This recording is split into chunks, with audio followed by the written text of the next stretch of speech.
जय श्री राधे दोस्तों, कैसे हैं आप सब। आशा करती हूँ आप सब स्वस्थ होंगे, मस्त होंगे, सुरक्षित होंगे। दोस्तों, आज मैं आप सबके साथ कोई उपाय नहीं बल्कि कुछ ऐसी खास जानकारी शेयर करने जा रही हूँ जिसको कि हर किसी को जानना आवश्यक होता है। हर किसी को जानना चाहिए कि क्या किया जाता है, कैसे किया जाता है, पूजा पाठ की विधि, ये सब जानना चाहिए। तो आज मैं आपको पूजा पाठ की विधि नहीं, ये तो लगभग सब कोई जानते हैं। अक्सर हम अपने घर में पार्थिव शिवलिंग बनाकर उनकी पूजा करते हैं। खासकर कि सावन में कहते भी हैं, अगर आप पार्थिव शिवलिंग बनाकर रोज़ उसकी पूजा करते हैं तो यह अत्यधिक शुभ होता है, बहुत ही अधिक फलदायी होता है। अगर आप अभी तक नहीं किए हैं पार्थिव शिवलिंग का निर्माण तो आज से ही शुरू कर दें। अगर रोज़ नहीं करना चाहते या इतनी मिट्टी उपलब्ध नहीं है तो 26 तारीख को मासिक शिवरात्रि है, उस दिन एक शिवलिंग का निर्माण अवश्य कीजिएगा। अगर आपके पास मिट्टी उपलब्ध नहीं है तो घर में जो गमले होते हैं उनसे ही थोड़ी सी मिट्टी लेकर आप पार्थिव शिवलिंग का निर्माण कीजिए। अगर आप चाहते हैं, ये जानना चाहते हैं कि पूजा में सामग्री क्या लगती है, कैसे पूजा किया जाता है, तो इसका वीडियो मैंने अपलोड किया है अभी कुछ ही दिन पहले। वो मैं आपको आई बटन में अटैच कर दूंगी, आप देख लीजिएगा।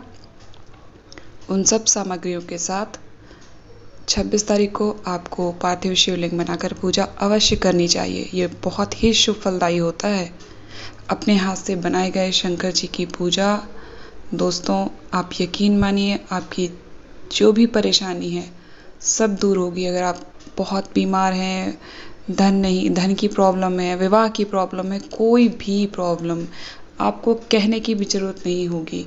और ये भी कहा जाता है, अगर हमारे हाथों में रेखाएं, हमारी भाग्य रेखा बहुत ही खराब हैं तो अगर ऐसा व्यक्ति पार्थिव शिवलिंग का निर्माण करता है तो उसकी समस्त भाग्य रेखाएं अच्छी हो जाती हैं, शुभ फल देने लगती हैं।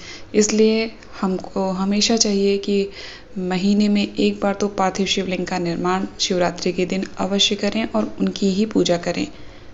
तो दोस्तों, ये सब तो आप निर्माण कर लेंगे, लेकिन बात यहाँ पर आती है कि हम उसका विसर्जन कैसे करें।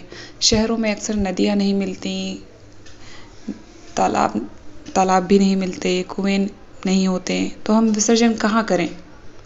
अगर कुएं मिलते भी तो हैं तो वो इस तरह के जिसमें रोज़ सब लोग पानी भरें या ऐसे, तो इस तरह के कुओं में तो नहीं कर सकते हैं विसर्जन। तो दोस्तों, मैं आपको बताती हूँ कि पार्थिव शिवलिंग का विसर्जन घर में ही कैसे करना चाहिए। हम एक बर्तन में पानी रख लें, साफ बर्तन होना चाहिए, उसमें साफ जल होना चाहिए। उसमें आप अपने पार्थिव शिवलिंग का विसर्जन कर दें, उसमें रख दें, तो वो पूरी तरह से पानी में मिल जाएंगे। और फिर उस पानी को ले जाकर किसी साफ जगह पर, किसी वृक्ष के नीचे, पीपल का वृक्ष हो, बेलपत्री का वृक्ष हो। बेलपत्र का वृक्ष तो अत्यंत ही शुभ होता है, यह तो भोलेनाथ को बहुत ही प्रिय भी होता है। इसलिए अगर हो सके तो इन पेड़ों के नीचे, उनकी जड़ों में आप ये जल डाल दें जिसमें आपने शिवलिंग विसर्जित किए हैं।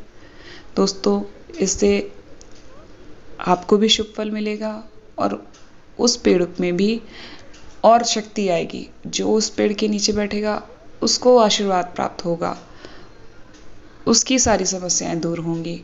और उसकी पत्तियां तोड़कर जब आप शिवलिंग पे चढ़ाएंगे तो वो अत्यधिक ऊर्जावान और शुभ फलदायी होगी, वो भोलेनाथ को और भी अधिक प्रिय होगी। तो इस तरह से शिवलिंग का विसर्जन करने से न सिर्फ आपका बल्कि सबका कल्याण होगा।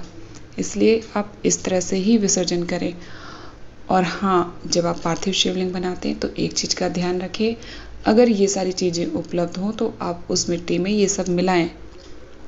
थोड़ा सा कच्चा दूध 1 चम्मच बराबर, थोड़ा सा शहद, थोड़ा सा गंगा जल, मतलब इतनी मात्रा में मिलाना है। हो सके तो 2-2 बूंद, बस इससे ज़्यादा भी नहीं, 2 बूंद 3 बूंद।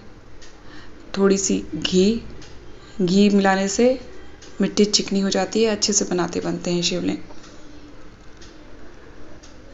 कच्चा दूध गाय का, गंगा जल, गुलाब जल, शहद और अगर गाय का गोबर उपलब्ध हो सके तो थोड़ा सा गाय का गोबर भी मिला लीजिएगा, यह अत्यंत ही शुभ होता है। बाकी जो चीज़ उपलब्ध हो वो आप यूज़ करिए, जो नहीं उपलब्ध है तो बहुत ज़रूरी नहीं है कि नहीं आप कैसे भी करके लाएं।